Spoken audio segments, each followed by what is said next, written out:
हरे कृष्णा। तो आज के भगवद गीता के क्रम में हमें पढ़ना है शिव चैप्टर नंबर 9 वर्स नंबर 19। तो श्लोक लेंगे।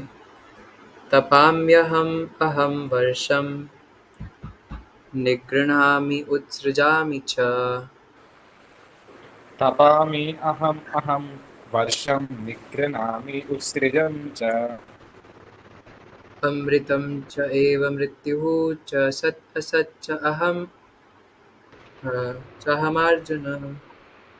अमृतं चैव मृत्युश्च सदसच्चाहमर्जुन। अर्जुन। तपाम्यहम अहम वर्षम निगृह्णामि उत्सृजामि च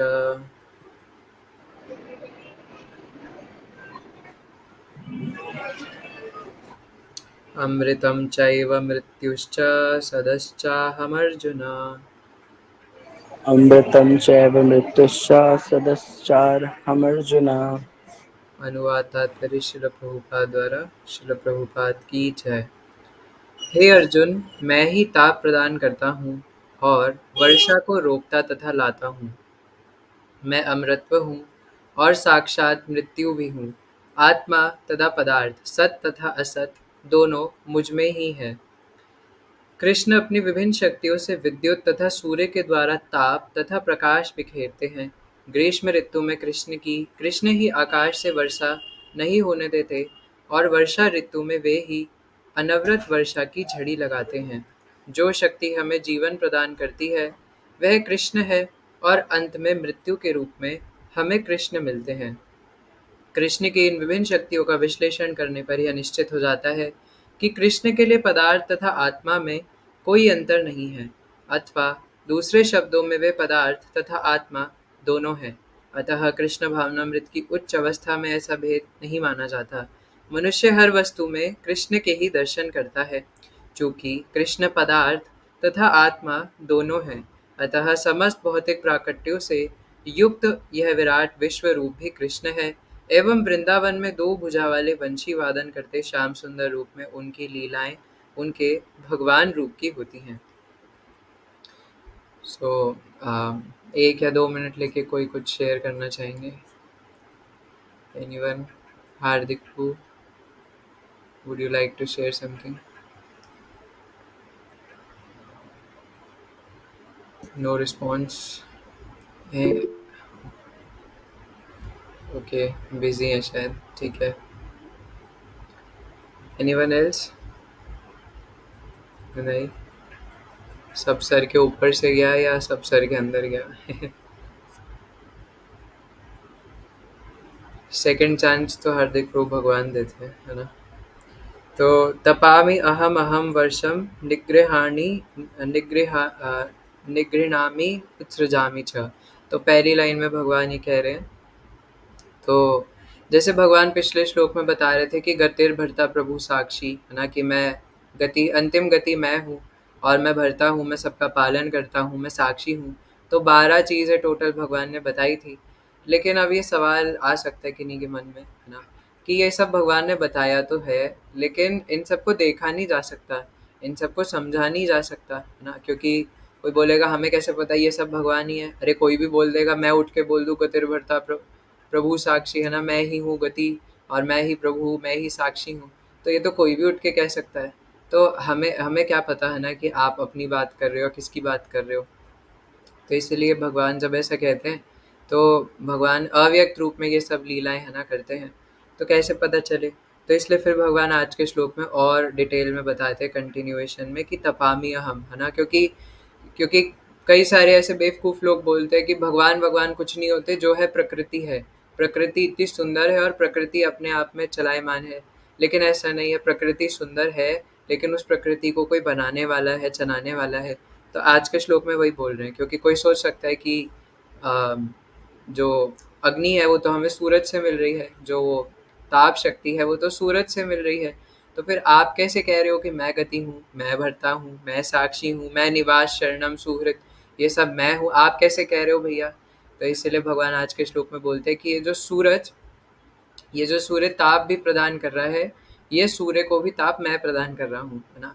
जो सूरज से ताप हमारे पास आ रहा है वो भी मैं कर रहा हूँ। इसलिए सबसे पहले कहते हैं कि तपामि अहम, है ना, ताप देता हूँ या गर्मी पहुँचाता हूँ।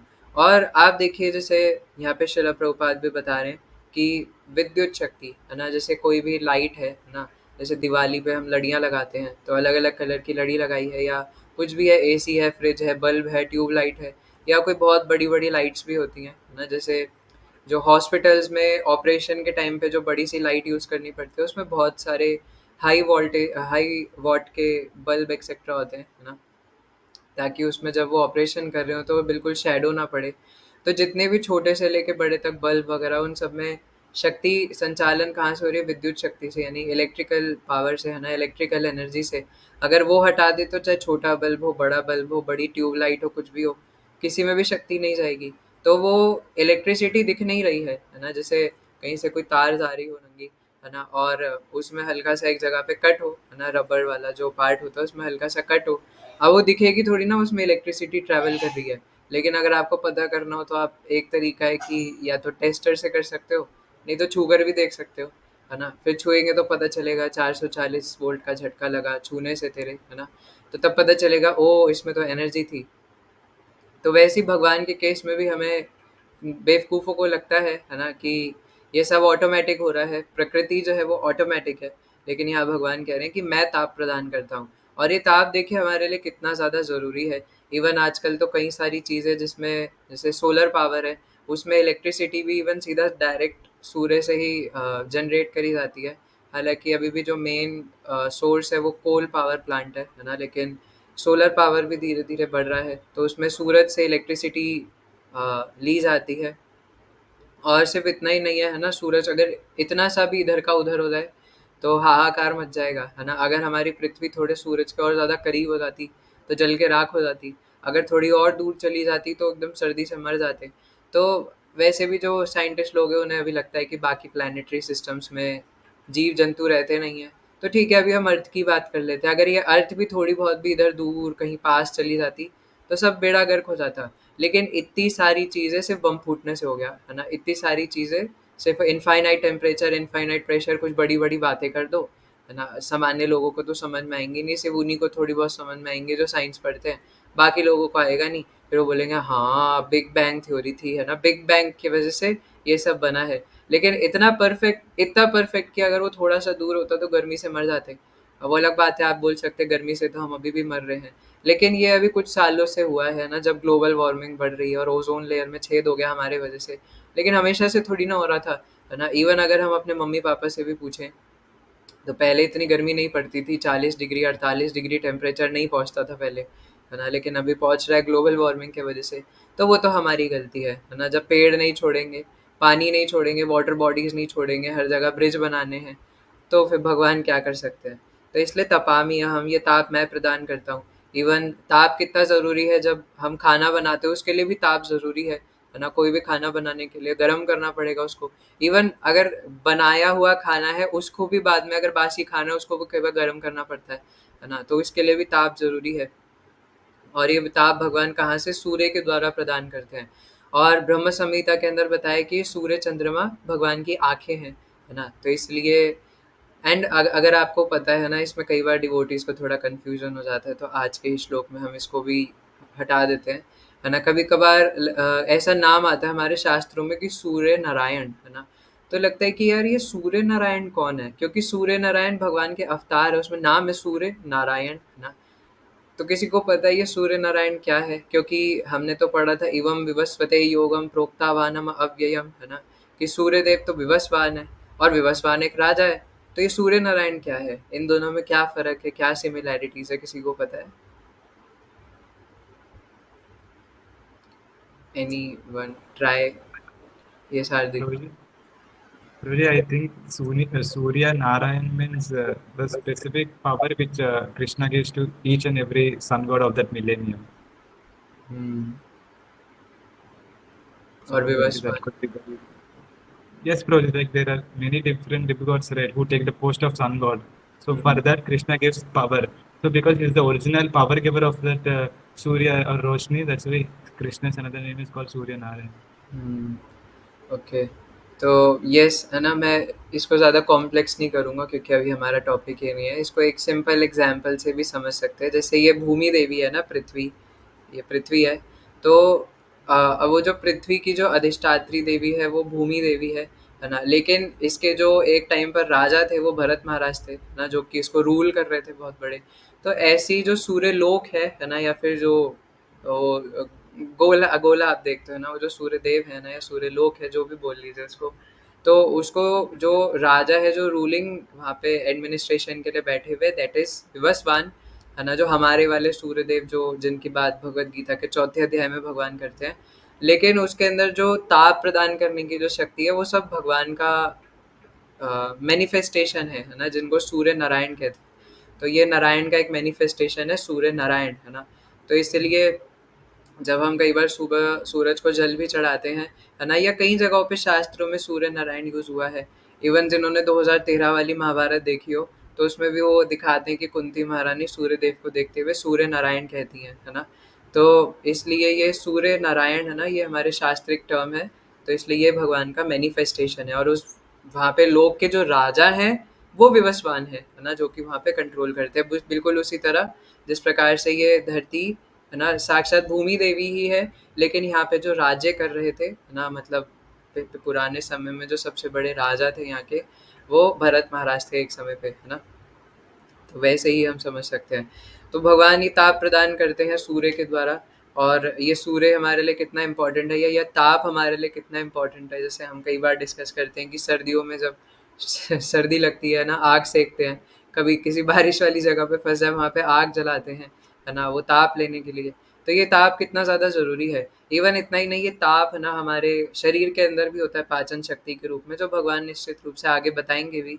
और ये ताप भी कितना ज़रूरी है, जिससे हमारी कोई भी हम खाना खाते हैं तो उसका पाचन होता है, वो डाइजेस्ट होता है। वो डाइजेस्ट होना बंद हो जाएगा, वो पाचन होना बंद हो जाएगा अगर भगवान वहाँ से अपनी ताप शक्ति हटा दें। तो इसलिए मैं ही ताप प्रदान करता हूँ। फिर अ, तपामि अहम है ना, मैं ताप प्रदान करता हूँ। फिर कहते हैं अहम वर्षम निग्रहणामि है ना, कि मैं वर्षा को रोकता हूँ। सबसे पहले तो रोके रहता हूँ।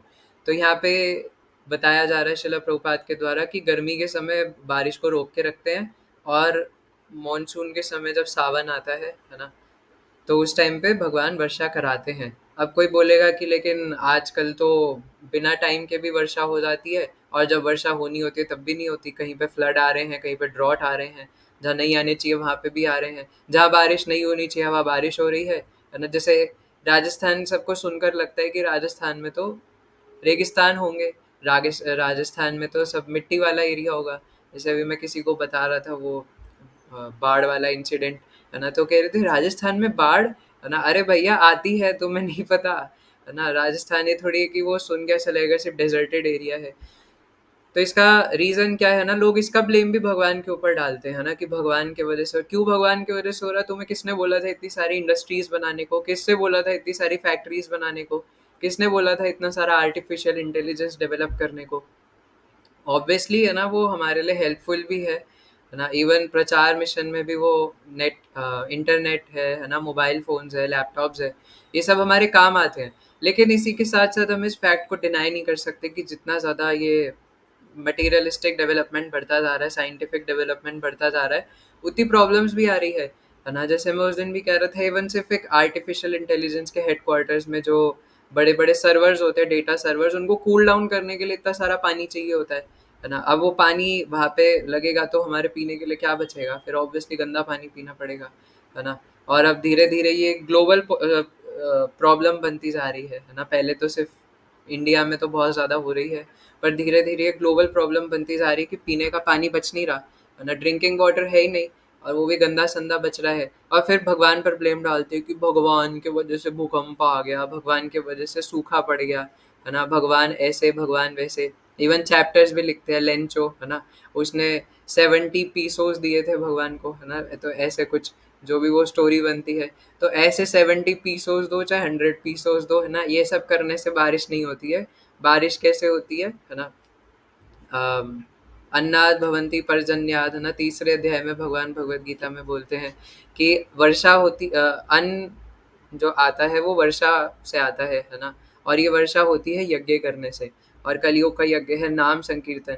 तो भगवान को कोई 70 पीसोस की ज़रूरत नहीं है ना, कि उनको पीसोस दे के बारिश हो जाएगी, है ना। तो इसलिए उनको पीसोस दो, चाहे पीस दो, चाहे कुछ भी दो, भगवान का बात इससे नहीं बनेगा, है ना। और इवन जो भगवान की भक्ति नहीं भी कर रहे, उनका भी कर्तव्य है कि वो देवताओं को प्रसन्न करें, मतलब इनडायरेक्टली करें चाहे डायरेक्टली करें, है ना। अगर अच्छी बात तो ये है कि सब लोग भगवान विष्णु की भक्ति करें तो देवता अपने आप ही प्रसन्न हो जाएंगे, अलग से करने की ज़रूरत ही नहीं है। लेकिन किसी भी प्रकार से देवताओं को तो सेटिस्फाई करना ही पड़ेगा, क्योंकि वर्षा हमें उनसे मिल रही है। अब कोई बोले कि वो फ्री में क्यों नहीं दे सकते, है ना, तो भैया ये तो फिर चीटिंग वाली बात है कि आप जो है वो उनका रिसोर्सेज भी यूज़ करो, क्योंकि वो भी हमारी तरह जीवात्मा है जो ये सब प्रदान कर रहे हैं, है ना। तो इसलिए कुछ लोग ऐसा बोलेंगे, ज़रूर बोलेंगे कि भगवान अगर हमसे प्रेम करते हैं तो भगवान फ्री में क्यों नहीं वर्षा देते, मतलब तुम चाहते हो कि तुम जैसा चाहते हो वैसा ही होता रहे, है ना। तो ऐसा नहीं है ना। ये भगवान का प्रेम ही है कि वो चाहते हैं हमारा भला हो। अगर हमारी मर्जी से सब कुछ होने भी लग जाए तो भी हम लोग प्रकृति को तो छोड़ेंगे नहीं, तब भी हमने उसका हाहाकार मचा रखा है। इसलिए किसने बोला था ना इतना डिफॉरेस्टेशन करने को, फैक्ट्रीज बनाने को, ये सब करने को, है ना। इससे कुछ हो रहा है नहीं, जितना बनाए जा रहे हो उतना अनसेटिस्फाइड है व्यक्ति, है ना। इतना सब कुछ करने के बाद भी बेचारा सेटिस्फाइड नहीं है। तो इसीलिए यहाँ पर जो बोला गया है कि गर्मी के समय में बारिश को रोकते हैं, हालांकि अभी भी इतनी प्रॉब्लम नहीं बिगड़ी है ना। हमें अभी लग रहा है कि बहुत बिगड़ी है, पर ये तो सिर्फ एक वो बोलते हैं ना पिक्चर का पोस्टर भी नहीं है। अभी तो सिर्फ बताया है कि हाँ पिक्चर आने वाली है, पर अभी तो पोस्टर भी नहीं है ना। जैसे जैसे कलयुग आगे बढ़ेगा तब देखे होता है क्या, है ना। जैसे हमारे भविष्य पुराण और श्रीमद् भागवतम के 12वें स्कंद में बताया है ना, कि एसिड रेन से कलयुग की शुरुआत होगी। तो अभी तो पूरी तरीके से कलयुग आया भी नहीं, अभी तो ट्रांजिशन फेज चल रहा है ना। तो इसलिए फिर भी अभी भी ऐसा है कि गर्मी के समय भगवान बारिश को रोक के रखते हैं। तो ये कौन करता है, ऐसा क्या हो रहा है कि हर समय बारिश नहीं होती, और ऐसा कौन कर रहा है ना, कि जिस समय बारिश चाहिए होती है तब होती है। हमारे रामायण में और इवन श्रीमद् भागवतम के अंदर भी युधिष्ठिर महाराज वाले जो अध्याय हैं उनके अंदर बताया गया है कि किस प्रकार से पहले के समय में जितनी वर्षा चाहिए होती थी उतनी होती थी, उससे ना 1% ज़्यादा होती थी ना 1% कम होती थी। इसलिए वर्षा को रोकते हैं, है ना, और लाते भी हैं, है ना। निगृह्णामि और उत्सृजामि च, मैं वर्षा को भेजता हूँ और वर्षा को रोकता हूँ। तो जैसे हम सबको पानी की रिक्वायरमेंट है ना, और अभी बहुत अच्छे से लोग धीरे धीरे करके पानी की वैल्यू को समझ रहे हैं। जैसे जैसे ड्रिंकिंग वाटर कम होता जा रहा है ना। जब तक वो होगा नहीं तब तक अक्ल आएगी नहीं लोगों को, है ना। और जैसे ही थोड़ा सा पानी दोबारा से ज़्यादा आने लग जाए वो फिर उसको वैसे ही यूज़ करने लग जाते हैं ना, बेवकूफ़ों की तरह बहाएंगे, है ना। जैसे बहुत सारा सप्लाई आ रहा है तो धीरे धीरे ड्रिंकिंग वाटर कम होते जा रहा है। एक्चुअली ये कम होना नहीं चाहिए। भगवान की प्रकृति अपने आप में पूर्ण एनफ है ना, कि उसमें कभी भी पानी की कमी नहीं होनी चाहिए। पर क्यों हो रही है, क्योंकि लोग यज्ञ नहीं कर रहे, है ना। वो सिर्फ और सिर्फ भोग करना चाहते हैं। वो चाहते हैं हम बस घर में पड़े रहें, जैसा हम चाहे वैसा होता रहे, और अपने आप पानी खाना सब उड़ कर हमारे पास आ जाए। पर ऐसे नहीं होता, है ना। जो प्रकृति भगवान ने हमें दी है वो तो अपने आप एनफ थी, लेकिन हमने उसको जबरदस्ती ऐसा बना दिया कि वो पानी, रत्न, मूल्य सब ये सब अपने आप प्रदान कर सकती थी, पर हमने उसको प्रदान करने लायक छोड़ा ही नहीं है ना। सब कुछ लूट के मार के, है ना, सब अपनी इंद्रिय तृप्ति के लिए कर लिया, तो अब कुछ मिलता नहीं है। तो अब फिर भी लेकिन वर्षा तो होती है ना। और वर्षा बहुत ज़रूरी है, क्योंकि ताप तो प्रदान कर दिया भगवान ने, लेकिन अब उस ताप को ठंडा भी करना पड़ेगा। अब उस ताप से जो गर्मी लगी है ना, उसको सर्दी कैसे आएगी, और वर्षा ऋतु कैसे आएगी, है ना, ये सब कैसे होगा। और वर्षा ऋतु के समय ही जैसे अभी ये झूलन यात्रा है ना, आज जैसे हरियाली तीज है, तो कई जगहों पे आज भी झूलन यात्रा होती है। लेकिन हमारे गौड़ीय परंपरा में और इस्कॉन के हिसाब से, है ना, बलराम पूर्णिमा से 5 दिन पहले झूलन यात्रा शुरू होती है। तो इस बार 5 तारीख से लेकर 9 तारीख तक, तो ये सारे फेस्टिवल्स भी कैसे होंगे भगवान के, है ना। तो इसलिए वर्षा बहुत ज़्यादा ज़रूरी है और बेसिक नेसेसिटी है हमारे लिए, बेसिक रिक्वायरमेंट है ना। कई सारे जो अब जैसे ये जो लेंचो वाला चैप्टर था ना इंग्लिश की बुक में, कि वो पीसोस दे रहा था भगवान को कि बारिश करा दो या बारिश रोक दो, है ना, रोक दो शायद, है ना, ओले पड़ रहे थे। तो ये रोकना या लाना जो भी था, है ना, मुझे एग्जैक्टली नहीं आया, जो भी था, तो रोकना लाना दोनों भगवान के काम है। अब मैं कह रहा था कि जैसे हमें ये वाटर चाहिए, तो घर में 500 लीटर या 1000 लीटर 2000 लीटर की टंकी होती है, उसको भरते हैं, फिर वो शाम तक खाली हो जाती है, फिर भरनी पड़ती है। एक दिन पानी नहीं आया तो बुरा हाल हो जाता है। कई बार पड़ोसियों से मांगना पड़ता है कि आप एक एक बाल्टी पानी दे सकते हैं, है ना। और कभी कभार इधर उधर से पता नहीं कहाँ कहाँ से जुगाड़ करना पड़ता है। कई जगह ऐसा पानी ही नहीं आता, मतलब जैसे मोटर से सप्लाई नहीं होता, फिर वहाँ पानी के टैंकर्स आते हैं, फिर वहाँ से बाल्टियाँ सर पे लेके ढोके ले जाना पड़ता है ना, कि पानी दे दो। पहले के समय में तो ऐसा नहीं होता था। अगर आप है ना पढ़ो अगर श्रीमद् भागवतम में से, तो पहले तो ऐसा होता था कि पानी है ना कोई कमी नहीं थी, है ना, कुएं इतने सारे भरे हुए रहते थे, ग्राउंड वाटर की कोई कमी नहीं थी, और नदियां हर जगह पे इतनी सारी थी, तालाब इतने सारे थे, झरने इतने सारे थे कि कोई कमी नहीं थी, और साफ पानी, एकदम पीने लायक साफ पानी, है ना। उसको ट्रीट करने की भी जरूरत नहीं है, सीधा यमुना नदी में मुंह डालो और वहीं से पानी पी लो, है ना, नहाते नहाते पानी पी लो, इतना साफ हुआ करता था। लेकिन अब उसकी धज्जियां ऐसी उड़ा दी, अब लोगों ने क्या कर सकते हैं। तो अभी 1000 लीटर की टंकी हमने लगा दी। अब एक होती है ना जो कि पूरे म्यूनसिपैलिटी की बहुत बड़ी टंकी होती है, लेकिन कई बार वो भी काम नहीं करती, है ना, उसमें भी अमोनिया वगैरह मिल जाता है, फिर उसको साफ करना पड़ता है 2-3 दिन। तो अब ये है ना जो जितने भी प्राणी इस पूरे जगत में, उनके लिए पानी कहाँ से आएगा। तो भगवान ने भी बड़ी सी टंकियाँ रख रखी है, और 7 टंकियाँ रख रखी हैं, है ना, एक नहीं 7 समुंदर भगवान ने रख रखे हैं, Indian ocean, Pacific ocean, Atlantic ocean, ये ओशन वो ओशन। तो 7-7 ओशंस हमारे लिए रख रखे हैं। अब लेकिन भगवान को पता है, हम तो बेवकूफ़ है, हमें तो पता नहीं क्या करना होता है, कैसे करना होता है। लेकिन भगवान को पता है 7 ओशंस रख तो दिए, लेकिन ऐसे ही पड़ा रहेगा तो पानी कंटामिनेट हो जाएगा, क्या करें, नमक मिला दिया, है ना, समुंदर बना दिया उसको। तो नमक मिला दिया, अब नमक मिला दिया तो उसको पी नहीं सकते, अब क्या करें। तो वहीं से वो इवेपोरेशन, है ना, ये सब साइंटिस्टों ने यहीं से तो सीखा है। बोलते सब कुछ साइंस है। अरे सब कुछ साइंस है, पर साइंस तुम्हारे बाप ने थोड़ी बनाई है ना। हाँ, अगर तुम कृष्ण को बाप बोल रहे हो तो जरूर बनाई है ना। पितामह से जगतो माता धाता पितामह। तो इसलिए जरूर निश्चित रूप से अगर आप कृष्ण को बाप बोल रहे हो तो उन्होंने ही बनाई है। और फिर वो वहां से बादलों के द्वारा इवेपोरेशन होती है, और इवेपोरेशन में जो नमक है ना, जो पानी की सॉल्टीनेस है, वो नीचे रह जाती है, और भाप बन के प्योर पानी ऊपर उड़ जाता है। अब ऊपर उसको बादलों को वहां पर रोक के भी रखना पड़ता है ना। तो भगवान यही बता रहे हैं कि वो जो बादल होते हैं उसमें पानी को कौन रोका हुआ है ना। ऐसा वहां पे क्या अंदर हो रहा है कि वो, अब इवन हमारी जो प्लास्टिक की, लोहे की जो भी टंकियां होती है ना छतों पर, इवन उसमें भी पानी नहीं टिकता, है ना। जब वो ओवरफ्लो होने लग जाता है, जब पानी की टंकी पूरी भर जाती है, तो इवन मोटर भी बजने लग जाती है ना, कि पानी की टंकी भर गई है, कृपया मोटर बंद करें, है ना। तो अगर नहीं करेंगे तो फिर वो पानी छलक के बाहर आता रहता है। तो उसी प्रकार से ऐसा क्या हो रहा है आसमान के अंदर, ऐसा कौन सी टंकी है ना, कुछ दिखता तो है नहीं, कौन सी प्लास्टिक की, लोहे की, कौन सी टंकी, बादल है, सिर्फ बादल, है ना। और वहां पे इवेपोरेशन होके वो पानी वहां पर टिका रखा है। कोई बोले साइंस है, अरे फिर वही बात है ना, कि ये सब मैकेनिज्म किसने बनाए, सब फिनोमिनन किसने बनाए, वाटर साइकिल किसने बनाई, है ना। इवन एक नॉर्मल हरक्यूलस साइकिल को बनाने के लिए भी एक मैकेनिक, इंजीनियर, फैक्ट्री, मशीन कुछ तो चाहिए ना। तो ये वो वाटर साइकिल किसने बनाई, कि पानी पहले नीचे नमकीन था, है ना, यहाँ पे समुंदर में, फिर वो सूर्य द्वारा ताप प्रदान करने के द्वारा, ये जो भगवान ने ताप प्रदान किया, उससे इवेपोरेट हुआ, बादलों में गया। और वो बादल कई बार फट जाए तो केदारनाथ मूवी बन जाती है ना। तो जैसे कोई सोचे कि सिर्फ बाढ़ जो है वो सिर्फ ज़मीनी इलाकों में समुंदर के आसपास रहने से आ सकती है ना, भूकंप आने पे, लेकिन नहीं। अगर बादल पानी में बहुत ज़्यादा हो जाए, बादल फट जाए वहाँ पे, है ना, तो इतना अ, तूफान आ जाता है, इतना वहाँ पे बाढ़ आ जाती है कि सब बह जाते हैं, है ना। तो वहाँ पे वर्षा को कौन रोक करके रखा है। और उसके बाद फिर वर्षा भगवान प्रदान भी करते हैं, जिससे जिससे क्या होता है, तीसरे अध्याय में जो अभी हमने डिस्कस किया, जिससे अन्न उपजाऊ होता है, फिर उस अन्न को खा करके हमें कुछ नरिशमेंट मिलती है, जिससे हम कुछ कार्य कर पाते हैं। तो अगर ये सब कोई जान ले, अगर ये सब कोई रियलाइज कर ले, क्योंकि सुनते तो हम बार बार हैं, लेकिन अगर ये सब कोई रियलाइज कर ले तो भगवान से दूर रह ही नहीं सकता, है ना। उसको बार बार कितना ग्रैटिट्यूड होगा, कितना थैंकिंग नेचर होगा उसको भगवान के प्रति, कि अगर ये वर्षा नहीं होती तो मेरा क्या होता। पहले के लोग इसको समझते थे, है ना, लेकिन आजकल नहीं समझते कि वर्षा भगवान की वजह से होती है। अब जैसे हम गोवर्धन वाले अध्याय में देख सकते हैं, है ना, कृष्णा बुक में, श्रीमद् भागवतम में, कि पहले ब्रजवासी इंद्रदेव की पूजा कर रहे थे कि वर्षा हो जाए, वर्षा हो जाए।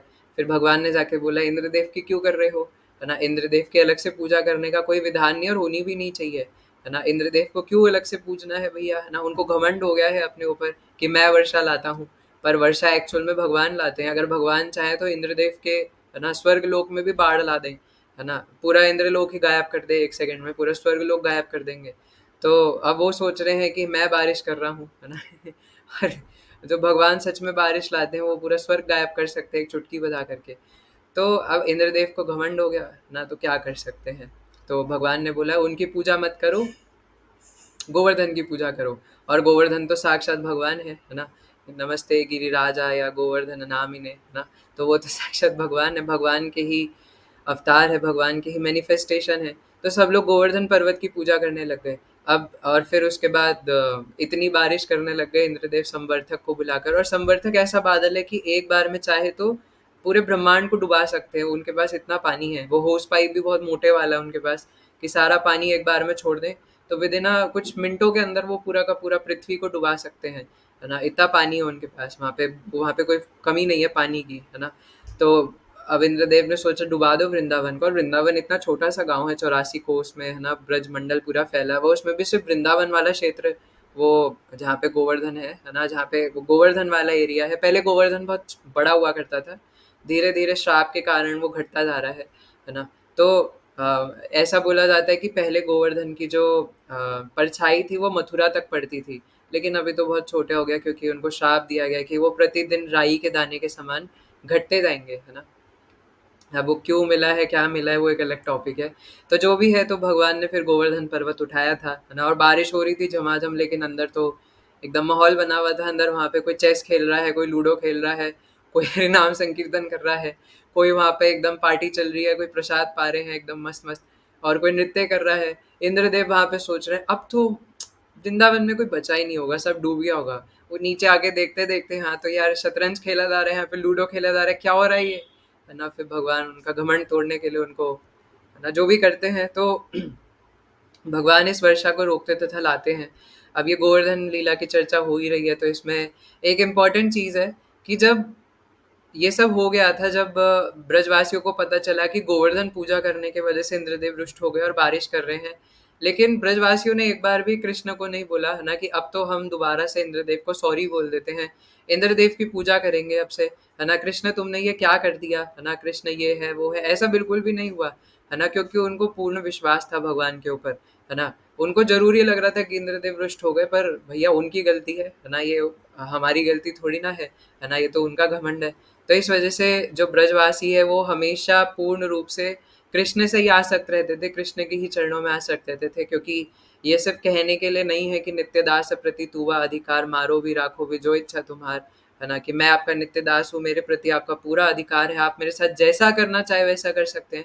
ये सिर्फ मुख से बोलने के लिए नहीं है, ब्रजवासी इसको अपने हृदय में लेकर पालन करते हैं और इसको पूरा पूरा फॉलो करते हैं कि भगवान हमारे साथ जैसे करना चाहे वैसे करे। तो कृष्ण ने हमें बोल दी, हालांकि वो भगवान कृष्ण को भगवान मानते नहीं थे, है ना, योग माया शक्ति की वजह से, प्रेम के कारण, लेकिन कृष्ण ने बोल दिया, है ना, तो अब इंद्रदेव की पूजा नहीं होगी, अब तो गोवर्धन की पूजा होगी, और उसके बाद चाहे इंद्रदेव रुष्ट हो, चाहे फलाना हो, कुछ भी हो, अब तो गोवर्धन की पूजा होगी, है ना?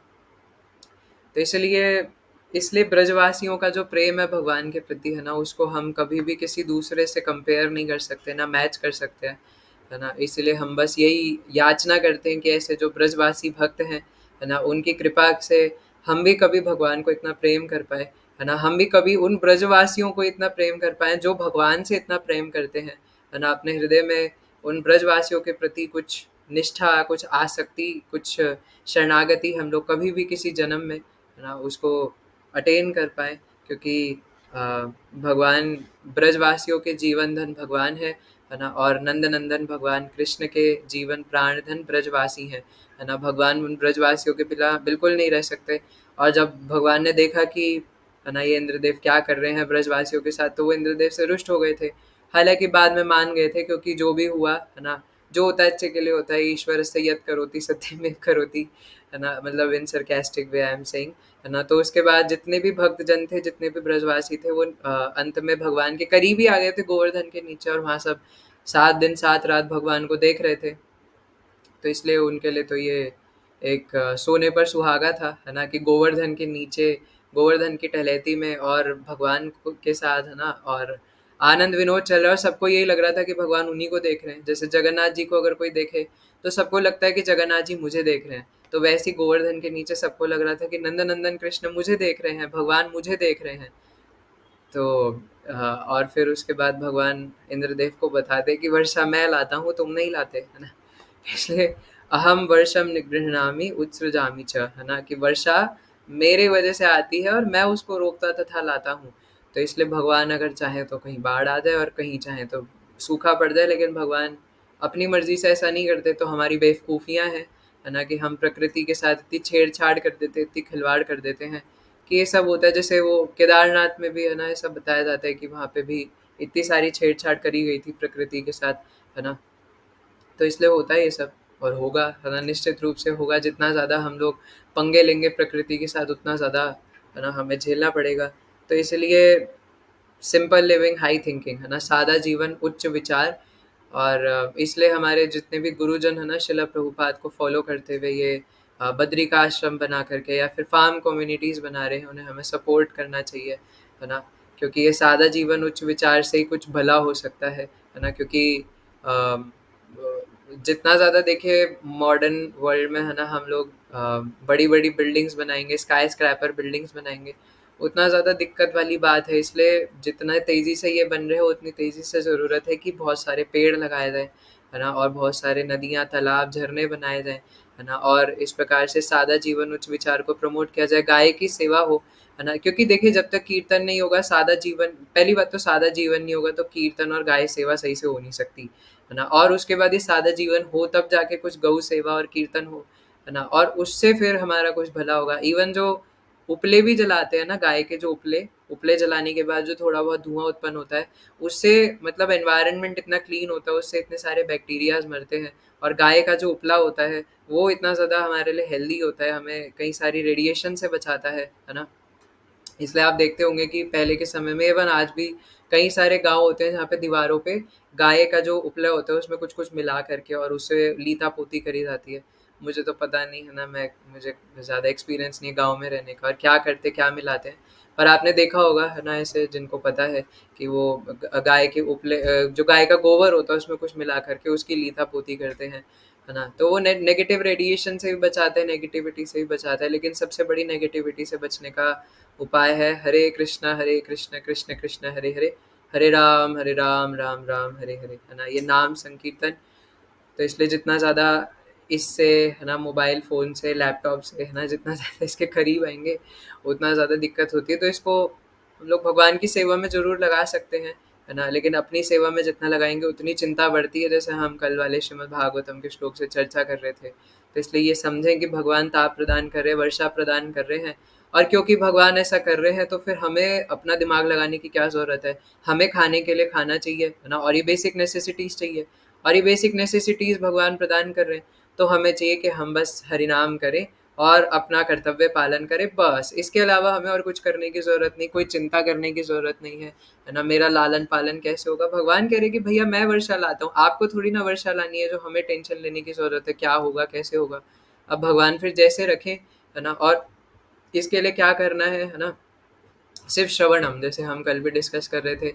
अगर हम सिर्फ एक शुद्ध साधु से अगर बैठ करके सिर्फ अटेंटिवली श्रवण करें, वो जो बता रहे हैं उसको सुने, उस पर चिंतन करें और उसको फॉलो करने का प्रयास करें, है ना, तो बस बात बन जाएगी। उसके बाद भगवान सब कुछ प्रदान करेंगे automatically, he will provide everything and anything, है ना, जिसकी भी ज़रूरत है। और अभी अगले से एक दो श्लोक बाद ही भगवान ये बोलने भी वाले हैं कि अनन्यास चिंतयन्तो माम, ये जन पर्युपासते, जो अनन्य भाव से मेरी इस प्रकार से भजन करते हैं, चिंतन करते हैं, है ना, उनको मैं जो भी ज़रूरत है वो प्रदान करता हूँ, और जो उनके पास पहले से है उसकी रक्षा करता हूँ। तो ये तो भगवान, है ना, उनके लिए बोल रहे हो जो अनन्य भक्त है। लेकिन कोई भी अगर भक्ति का पालन करता है, भगवान तो जो दुराचारी हैं, पाप योनियों में हैं, उनका भी इतना ध्यान रखते हैं। फिर अगर कोई मनुष्य योनियों में हो तो उसका तो कहना क्या, और मनुष्य योनि में रहकर अगर कोई भक्ति करे तो कहना क्या, और भक्ति भी अगर गौर निताई की करे फिर तो कहना ही क्या, है ना। तो भगवान निश्चित रूप से सब प्रदान करेंगे, है ना, हमें कोई डरने की ज़रूरत। अब बस दिक्कत ये है कि हम उनके ऊपर सरेंडर नहीं करते। लेकिन अगर ये सब कोई पढ़े, समझे, सुने, है ना, तो अगर उसके बाद भी उसको रियलाइज़ ना हो, है ना, तो हमारे हरिनाम में कुछ कमी है ना। तो इसलिए हमें ये हरिनाम में कमी नहीं है, हमारे जपने में कमी है ना, प्लीज़ समझिएगा। तो इस प्रकार से मैं ताप प्रदान करता हूँ और मैं वर्षा को रोकता तथा लाता हूँ। तो ये हमारे लिए देखिए कितना इम्पोर्टेंट है ना। जैसे हम एक बार ऑलरेडी डिस्कस कर रहे थे कि शिला प्रभुपाद एक बार कहीं हैदराबाद या कहीं साउथ इंडिया के एरिया में थे, है ना, और वहाँ पर अब लोगों को लगा कि ये तो कोई बहुत बड़े सन्यासी आए हैं, है ना। और पहले के लोगों में, साधु लोगों के अंदर बहुत ज़्यादा श्रद्धा होती थी, आजकल तो नहीं होती। आजकल तो गाली देते हैं और क्रिटिसाइज़ करते हैं, ना जाने क्या-क्या करते हैं। तो शिला प्रभुपाद वहाँ पर गए तो वहाँ पे कई सारे गाँव के लोग थे जो आकर शिला प्रभुपाद को कहने लगे कि यहाँ पर चावल की खेती नहीं हो रही है, हमने बहुत सारे खेत लगा रखे हैं चावल की, क्या बोलते हैं, सैपलिंग्स लगा रखे हैं, लेकिन वर्षा नहीं हो रही है और वर्षा ना होने के कारण सब कुछ सूखा पड़ा है, हम क्या करें, कुछ तो बताइए। तो शिला प्रभुपाद ने अपने डिसाइपल से बोला कि कीर्तन पार्टी बनाओ, है ना, और 3-4 कीर्तन पार्टी बना के जाके अलग-अलग गाँव के अलग-अलग क्षेत्रों में जाकर नाम संकीर्तन करो।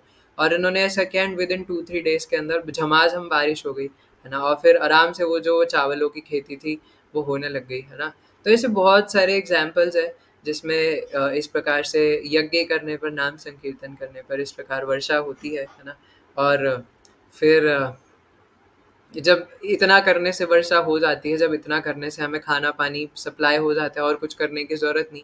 गाय देखिए, अगर आप इसको प्रैक्टिकली भी देखें तो शिला प्रभुपाद एक बुक के अंदर बताते भी हैं, शायद अ, अध्यात्म और 21वीं सदी के अंदर शायद बताया है शिला प्रभुपाद ने, है ना, कि हमें बहुत बड़ी-बड़ी फैक्ट्रीज़ में काम करने की ज़रूरत नहीं है, वैसे भी हम नट बोल्ट तो खा नहीं सकते, हमें खाने के लिए अन्न चाहिए, है ना? तो ये सब करने की ज़रूरत हमें है नहीं।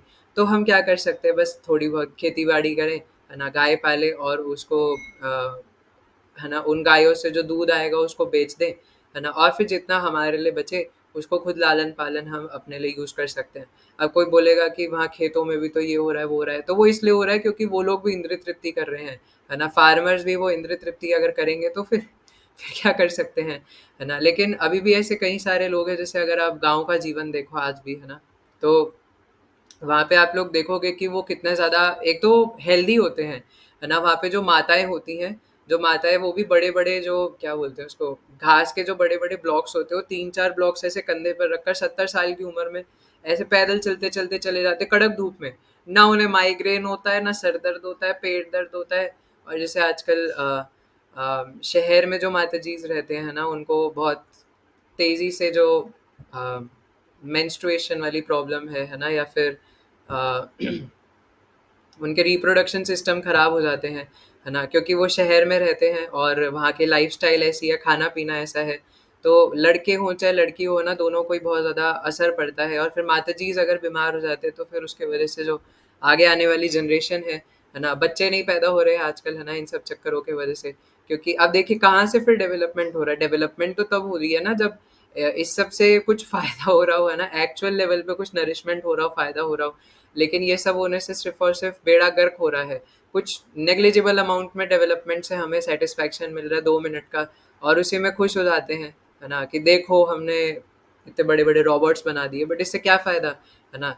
अब जैसे कोविड-19 आया था, है ना? तो उसके ऊपर भी कुछ अलग-अलग पहले से शोज़ में मज़ाक में दिखाया गया था, तो कई सारे ऐसे शोज़ में ऐसे मज़ाक में भी दिखाया जाता है कि एक समय आएगा जब हम रोबोटिक मशीन्स के अंदर बैठे होंगे और हम चलना भूल जाएँगे, है ना? कि कैसे चलते थे, कैसे क्या करते थे और फिर वो रोबोट्स के द्वारा हमें सारे काम करने पड़ेंगे, तो वो समय भी दूर नहीं है ना? इसीलिए वी शुड अंडरस्टैंड कि ये किस प्रकार से भगवान करते हैं और फिर भगवान पर सरेंडर करके कोई भी व्यक्ति सिंपल लिविंग और हाई थिंकिंग में रह सकता है क्योंकि उसको सब कुछ तो भगवान प्रदान करते हैं। फिर कहते हैं कि मैं इतना ही नहीं करता, मैं अमृतत्व और मृत्यु भी हूँ, है ना? अमृतम च एव मृत्यु च, है ना? तो मैं अमृतव भी हूँ और मृत्यु भी हूँ क्योंकि अम, जैसे आप में से शायद कुछ डिवोटीज़ को पता हो या नहीं पता हो, हमारे शरीर में कई सारे पॉइंट्स होते हैं, है ना? जिनको दबाने मात्र से हमारी मृत्यु हो सकती है। जैसे एक पॉइंट यहाँ कहीं गर्दन के आस-पास होता है ना? जिसको सिर्फ़ दबा दो तो अगर मतलब पता नहीं कैसे दबाते हैं, आप घर में मत करिएगा इसको, है ना? मैं सिर्फ़ this is for educational purpose only, है ना? ये घर पे स्टंट करने के लिए नहीं है। मुझे पता नहीं है पर मैंने ऐसा कहीं से सुना था, कुछ भक्त थे वो जगन्नाथपुरी गए थे, तो वहाँ पे कुछ ऐसा इंसिडेंट हो गया था, कुछ गुंडों ने, है ना, उन्हें पकड़ लिया था। तो अगर यहाँ पर कुछ ऐसे गर्दन के पास पॉइंट होता है और कई सारे ऐसे नर्व्स पॉइंट्स होते हैं, जिनको दबाने से कोई बेहोश हो सकता है, उल्टी हो सकती है या इवन मर भी जाते हैं, है ना, सिर्फ़ थोड़ा-सा पिंच करने से। लेकिन फिर भी, है ना, इतनी सारी बड़ी-बड़ी चीज़ें हो जाती है ना, डेंगू हो जाता है कई बार और क्या-क्या नहीं हो जाता है, लेकिन फिर भी कई-कई लोग होते हैं जो जीते रहते हैं। जैसे आज तक वैज्ञानिक ये समझ नहीं पाते, जो बायोलॉजिस्ट है वो समझ नहीं पाते कि ये दिल धड़क कैसे रहा है। दिल धड़क रहा है, ज़रूर धड़क रहा है और जब तक धड़क रहा है आप ज़िंदा हो, उन्हें बस इतना ही पता है। और उसमें ब्लड पंप हो रहा है, उसमें वीन्स हैं, उसमें अओर्टा है, उसमें पल्मोनरी वीन है, पल्मोनरी आर्टरी है, उन्हें सब पता है और ब्लड ऐसे आता है, लेफ्ट वेंट्रिकल से आता है, राइट वेंट्रिकल में जाता है, फिर वहाँ से निकल के है ना, शरीर में घूमता है, ये होता है, वो होता है, डीऑक्सीजनेटेड, ऑक्सीजनेटेड, वो सब बता देंगे, है ना। लेकिन उन्हें बस बेवकूफ़ों को ये नहीं पता कि वो दिल चल कहाँ से रहा है ना, क्योंकि मृत व्यक्ति का क्यों नहीं चल रहा, है ना। जब वो मर गया तो वो दिल चलना बंद कैसे हो गया, क्योंकि सबका तो खून बहने से तो सब नहीं मरते ना। कई लोग हैं जो जैसे कुछ लोग तो हार्ट अटैक से मरते हैं, चलो ठीक है, उनका आप बोल सकते हो बायोलॉजिकली, कुछ उन्हें नस काट ली, खून बहने से मर गए, है ना। लेकिन कुछ कुछ लोग तो जैसे पेट की कोई बीमारी हो गई उससे मर जाते, तो वो कैसे, खून की सप्लाई क्यों रुक गई उसमें, हार्ट में ऐसा क्या था, है ना, जो वो एकदम से पंप होना बंद हो गया, है ना। एक्चुअली एक ऐसा रियल इंसिडेंट है, आप इसको रिसर्च सर्च करके देख सकते हो, है ना। एक लेडी थी, तो अम, उनको कुछ बहुत बड़ी बीमारी हो गई थी, जिससे उनके ब्रेन के अंदर कुछ सर्जरी करनी थी, है ना। ये 1990s के आसपास की बात है। तो उनके ब्रेन के अंदर कुछ सर्जरी करनी थी, जिसके लिए बहुत ऐसा था कि लग नहीं रहा था कि वो बचेंगी माता जी, है ना। लेकिन अब सोचा कि सर्जरी तो कर ही सकते हैं, ट्राई तो कर ही सकते हैं। तो उनको ऑपरेशन थिएटर में ले गए, और सबसे पहले ना क्या करा कि मुझे एग्जैक्टली नहीं याद, थोड़ा बहुत इधर उधर हो सकता है ना। तो सबसे पहले क्या करा था कि उनका, आई गेस किसी तरीके से उनका ब्रेन बंद कर दिया था, क्योंकि ब्रेन में सर्जरी करनी है ना। तो किसी तरीके से उनका बायोलॉजिकली ब्रेन बंद कर दिया था, इंजेक्शंस वगैरह देके कुछ कुछ, है ना, कि वहाँ ब्लड सप्लाई रुक जाए। तो ब्रेन बंद कर दिया, देखा तब भी वो सांसें चल रही हैं, जी रहे हैं, है ना। और उसके बाद ब्रेन सर्जरी करने लग गए थे, है ना। फिर डॉक्टर्स को लगा इससे बात नहीं बनेगी, अब हमें एक रिस्क लेना ही पड़ेगा, अभी बचेंगे या नहीं बचेंगे पता नहीं, है ना। डॉक्टर्स ने हाथ खड़े कर दिए थे कि हमें लगता नहीं है बचेंगे। तो उन्होंने हार्ट बंद कर दिया उनका, है ना, मतलब किसी तरीके से उन्होंने जो हार्ट उनका चल रहा था वो भी बंद कर दिया, है ना। तो उसके बाद जब ऑपरेशन फिर भी उन्होंने ब्रेन में करा, हार्ट बंद करने के बाद भी ऑपरेशन करा 2-3 घंटे तक। और फिर जब ऑपरेशन वो हो गया, उसके बाद धीरे धीरे करके टाइम बीता, तो जब वो दोबारा होश में आ गए, उनका हार्ट वापस से रन करने लग गया। आप, मैं हवा में नहीं बोल रहा, आप इसको गूगल पे सर्च कर सकते हो, मुझे उन माता जी का नाम नहीं याद है, मैं चाहे तो बाद में वीडियो भेज दूंगा आपको ढूंढ करके, है ना। तो उसके बाद क्या हुआ कि वो माता जी होश में आ गए उसके बाद। तो डॉक्टर्स ने, है ना, बताया कि हमने ऐसा ऐसा प्रोसीजर किया था। तो वो बोलती कि आप मत, मुझे मत बताइए, मुझे सब पता है आपने क्या किया था। तो वो डॉक्टर्स कहते कि भाई आपको कैसे पता, हमने तो आपको एनेस्थीसिया दिया हुआ था, आप तो बेहोश थे। वो कहते हैं कि आपने एनेस्थीसिया दिया होगा, पर पता नहीं क्या हुआ, जब आपने वो हार्ट बंद किया था, तो उसके बाद ऐसा लगा कि मैं, है ना, ऊपर कमरे के अंदर ऊपर उड़ चुकी हूँ, और मैं वहाँ से सब कुछ देख रही हूँ कि आपने कौन कौन से इंस्ट्रूमेंट लेके और कौन कौन से मेडिकल इंस्ट्रूमेंट्स लेकर के कैसे कैसे काटा, है ना, और फिर कैसे कैसे ऑपरेशन किया। तो I was watching my self, है ना, मैं सब कुछ देख रही थी। एंड ये एक एक्चुअल एक मेडिकल, है ना, हिस्ट्री है, आप इसको सर्च करके देख सकते हैं, है ना। अब कई सारे लोगों के धंधे बंद हो जाएंगे, इसलिए वो इसको ज़्यादा फेमस नहीं होने देते, ज़्यादा रिवील नहीं होने देते, और हो भी जाता है तो फिर बोलते हैं ओ दिस इज़ समथिंग, ऐसी वो हो जाता है, वो तो ये था वो था ना, कुछ कुछ बता के वो पागल बनाने की कोशिश करते हैं। लेकिन जो भी है ना, लेकिन जब हम कहते हैं कि आत्मा हो, और री-इन्कार्नेशन के इतने सारे केसेस एक्चुअल में होते हैं, अब नहीं मानते लोग, लेकिन एक्चुअल में कई सारे री-इन्कार्नेशन के केसेस है, जो बड़े बड़े फिलोसोफर्स है ना, इवन रिसर्चर्स भी उस पर वर्क करते हैं, जो भगवान में विश्वास नहीं करते वो भी करते हैं, है ना। कितने, इवन हमारे इस्कॉन के अंदर एक री-इन्कार्नेशन का केस है, मतलब री-इन्कार्नेशन तो होता ही है, लेकिन उन्हें याद रहता है कि वो पिछले जन्म में क्या हुआ था, है ना। हर किसी को याद नहीं रहता, लेकिन भगवान कई बार जान पूछ के डिफेक्ट कर देते हैं, ताकि बाकी लोगों को पता चले कि एक्चुअल में सोल होती है ना। तो हमारे हार्ट के अंदर वो, अब हम यही तो बोल रहे हैं कि वो हार्ट सोल की वजह से चल रहा है, नहीं तो मरने के बाद वो सोल जब चली जाती है तो क्या हो रहा है ना, क्यों बंद हो जा रहा है, वो वहाँ से पंपिंग क्यों रुक गई, वहाँ पे वो हार्ट में जो ब्लड सप्लाई था पूरी बॉडी के अंदर वो क्यों रुक गया, ये ऑक्सीजन डी ऑक्सीजन क्यों रुक गया, वो तो मरते हुए व्यक्ति के अंदर भी जाना चाहिए ना। तो इसलिए क्या हुआ ऐसा, इसलिए आत्मा ही इन सभी का राज है। क्योंकि कई लोग पूछते किसने देखा है ऊपर जाने के बाद क्या होगा या नीचे जाने के बाद क्या होगा, है ना। तो इसके आंसर तो हम कर ही चुके हैं ऑलरेडी कई बार, है ना, तो इस पे हम नहीं जाएंगे। लेकिन इतनी सी बात है कि आत्मा अल्टीमेट ट्रुथ है ना, जो परम सत्य है वो ये आत्मा है ना। और इस आत्मा का भोजन भजन है ना, इसलिए हमें मुख्यतः आत्मा को भोजन देना है, ना कि सिर्फ इस शरीर को, है ना, क्योंकि शरीर तो एक ना एक दिन मरेगा। लेकिन यहाँ पर सवाल ये है कि इस शरीर के अलग अलग अवधि होती है मरने की, है ना। तो जब तक वो नहीं मर रहा तब तक कौन बचा करके रख रहा है उसको। कई सारे नागा साधु बड़े बड़े होते हैं, बाबा जी लोग, जो आग में घुस जाते हैं या पानी में बैठ जाते हैं, सौबरी मुनि, तो क्यों नहीं मरते। हम लोग अगर आग में कूद जाए तो मर जाएंगे, है ना। वो तो श्रील नरोत्तम दास ठाकुर महाशय कहते हैं कि पाषाणे कुटीवो माथा, है ना, या अनले पशीबो, मैं क्या करूँ, आग में कूद जाऊँ या पत्थर में सर मारूँ। पर हम लोग एक्चुअल में ऐसा नहीं कर सकते, है ना। अगर हम इमिटेट करने लग जाएंगे, एक्चुअल में करने लग जाएंगे, तो विद इन सेकंड जल के मर जाएंगे। तो हम नहीं कर सकते, लेकिन कहीं कहीं बड़े बड़े साधु मुनि होते हैं जो कर लेते हैं। तो उनको कौन बचा के रख रहा है, कौन ऐसा है जो उनको रक्षा किए हुआ है, तो वो कृष्ण है ना। तो बता रहे हैं कि मैं अमृतत्व प्रदान करता हूँ, और मैं क्या करता हूँ, मैं मृत्यु भी प्रदान करता हूँ, मैं मृत्यु भी हूँ, और अंत समय में मृत्यु से सबको मिलना ही पड़ेगा। तो इसलिए मृत्यु भी कृष्ण है, मृत्यु भी भगवान है ना। और ऐसा नहीं है कि जो भी मर रहा है वो डायरेक्ट भगवान से मिल जाएगा, है ना। मैं तो कई बार कहता हूँ कि लोगों के फोटो के आगे लिखते हैं स्वर्गीय डैश डैश, पर आपको कैसे पता कि वो स्वर्ग गए हैं, वो नर्क भी तो जा सकते हैं। तो ऑब्लिक लगा के लिखना चाहिए ना, कि स्वर्गीय ऑब्लिक नरकीय डैश डैश, है ना।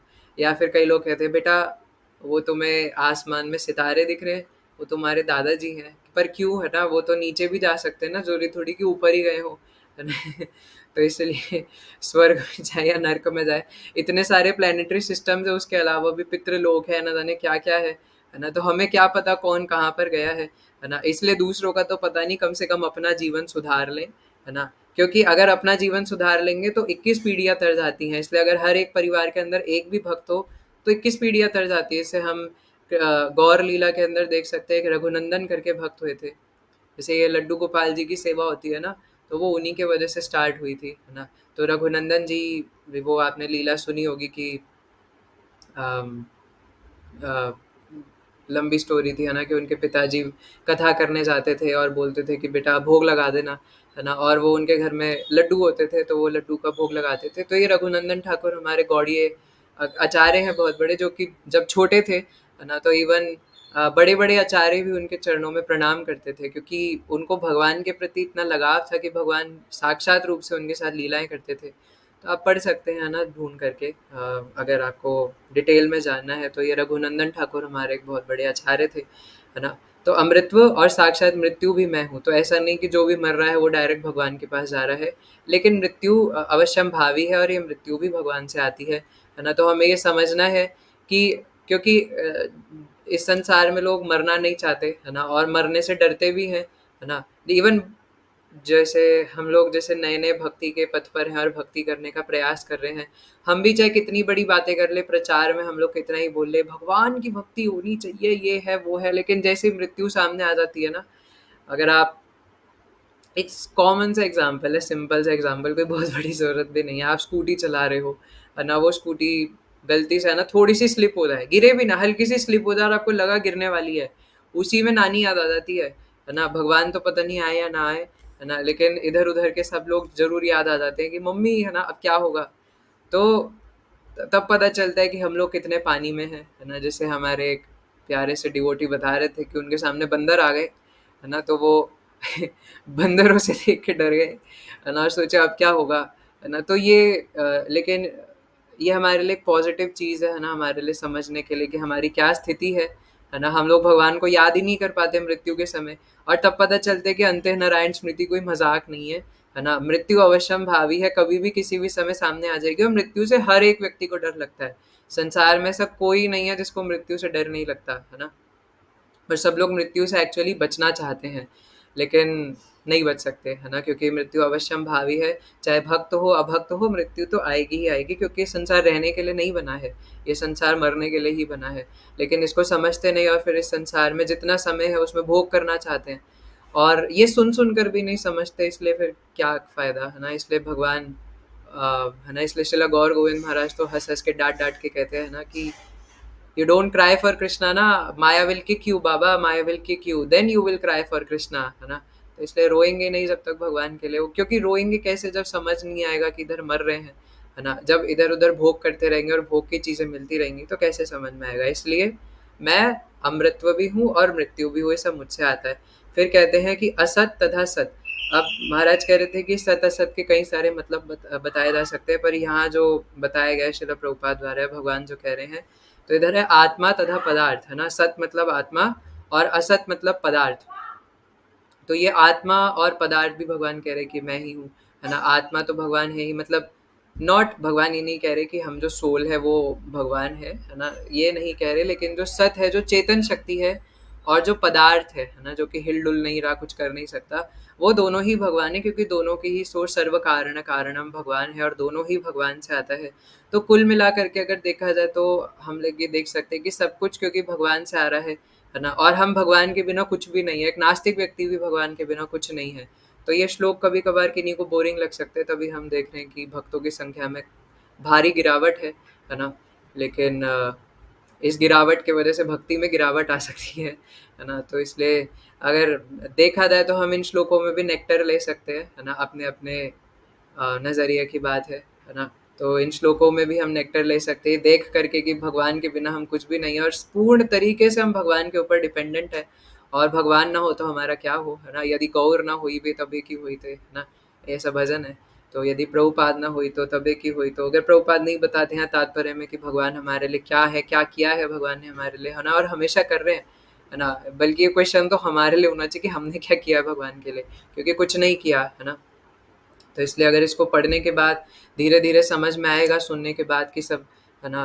भगवान के बिना हम कुछ भी नहीं है और सब कुछ भगवान के कारण हो रहा है, तो ऑटोमैटिकली भगवान के प्रति आस्था, है ना? शरणागति बढ़ेगी, श्रद्धा बढ़ेगी और समझ में आएगा इस संसार से मेरा कोई लेना-देना नहीं है, एक्चुअली भगवान से है और भगवान मेरी टेक केयर करेंगे। क्योंकि मैं ये नहीं बोल सकता कि मेरे अंदर वो आचरण में नहीं है, लेकिन शिला हरिधर महाराज कह रहे थे अगर हम यही सोचते रहेंगे कि मेरा बुढ़ापे में कौन ध्यान रखेगा, और ये हमारे अंदर रहता है ना? इसको डिनाई नहीं कर सकते हम, चाहे बच्चे हों, है ना? आजकल तो बच्चों के अंदर भी रहता है ना? कि अभी थोड़े टाइम बाद मेरा कौन ध्यान रखेगा, है ना? पैसे कैसे कमाऊँगा, शादी हो जाएगी तब कौन ध्यान रखेगा, बुढ़ापे में मेरे मम्मी-पापा का मेरा कौन ध्यान रखेगा, मेरे मेडिकल एक्सपेंसेस का कौन ध्यान रखेगा, इतनी सारी टेंशन्स लेकर के घूमते हैं, है ना? और मान लो कि आप रख भी लो, अगर पैसे कमा भी लो, और मैं जैसे हमेशा कहता हूँ, अगर बाई चांस भगवान ना करे लेकिन पैरालिसिस का अटैक आ गया, पड़ गए बेड के ऊपर, क्या कर लेंगे, है ना? कुछ नहीं कर सकते।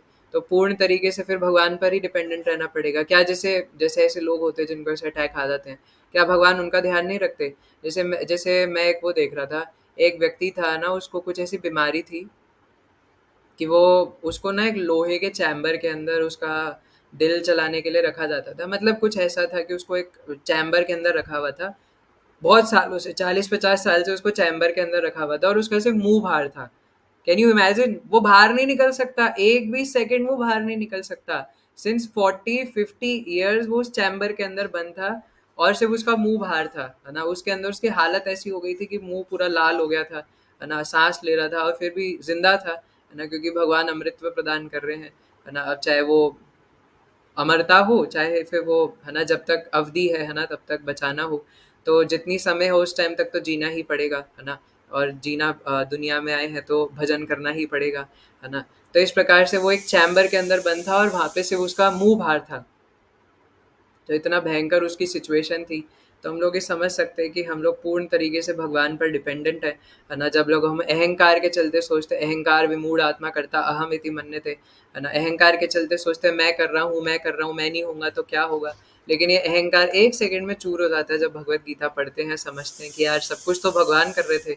ये तो सिर्फ़ मेरा भ्रम मात्र था कि मैं कर रहा हूँ, है ना? क्योंकि जब व्यक्ति चला जाता है या कुछ चला नहीं गया, अगर बीमार भी पड़ गया, कुछ हो गया, बेड रिडन हो गया, तब भी तो भगवान ध्यान रखते हैं ना, उस व्यक्ति का भी रखते हो। सोचा था मैं परिवार का ध्यान रखूंगा, अब उसका ध्यान भी भगवान को रखना पड़ता है। जैसे कई लोगों को कैंसर हो जाता है, क्या क्या हो जाता है ना, फिर वो बेड पर ही मल त्यागते रहते हैं ना, फिर उनकी सेवा भी करनी पड़ती है ना? तो वो सोचे थे मैं सबका ध्यान रखूंगा, है ना? लेकिन फिर उनका ध्यान भी किसी और को रखना पड़ता है। तो ये सारे भ्रम चूर हो जाते हैं जब भगवान अपनी सत्ता दिखाते हैं, है ना? तो आज की क्लास में हम फिर इतना ही डिस्कस करेंगे। किसी का कोई प्रश्न है या कमेंट है तो बता सकते हैं। नहीं है? ओके। प्रश्न ना होने के दो रीज़न है ना? या तो सब सर के अंदर गया या सब ऊपर गया, है ना? या फिर हम सो रहे थे, है ना? ओके, ठीक है। थैंक यू सो मच, है ना? आप सब जो भी क्लास में आए थे, जुड़े थे, है ना? तो 3 बार हरे कृष्ण महा यस शिवम प्रभु बताइए। हरे कृष्णा प्रभु। आवाज हरे कृष्णा कृष्ण कृष्ण हरे हरे, हरे राम राम राम हरे हरे, हरे कृष्णा हरे हरे कृष्णा हरे कृष्णा कृष्णा हरे हरे, कृष्ण कृष्ण हरे हरे, हरे हरे राम राम राम हरे हरे राम हरे, राम हरे राम हरे कृष्णा हरे, कृष्णा हरे कृष्णा हरे कृष्णा हरे कृष्ण हरे, कृष्ण कृष्ण हरे हरे हरे, राम हरे राम राम हरे राम राम हरे। श्रीमद् भगवद गीता यथारूप की जय हो। जय जगत गुरु श्रील प्रभुपाद की जय। जय अनंत कोटि वैष्णव भक्त वृंद की जय। जय निताय गौर प्रेमानंदे हरि हरि बोल। हरि